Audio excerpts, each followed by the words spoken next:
For me, these exhibitions are addressed to raise awareness and to share the stories of the people.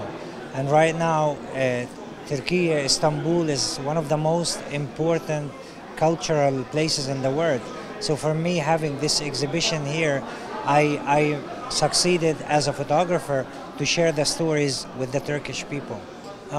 For more than 20 years, I traveled the world to document these stories of people who were affected by conflicts, by natural disasters, and by discriminations.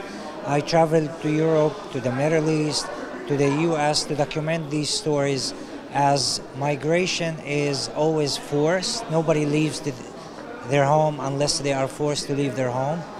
You have stories from Afghanistan, from Pakistan, from Serbia, from Greece, from different corners of the world. And for me, these stories are very important to be seen, to be heard, and to live forever. And this place right now in Rami Library, we had hundreds of people walk in, and the coming week will also witness more and more people. So for me, I feel humbled and honored that my work for the first time is seen in Turkey. And I'm very thankful to Wafa also, who made this possible, and for all the goodness they do in the world.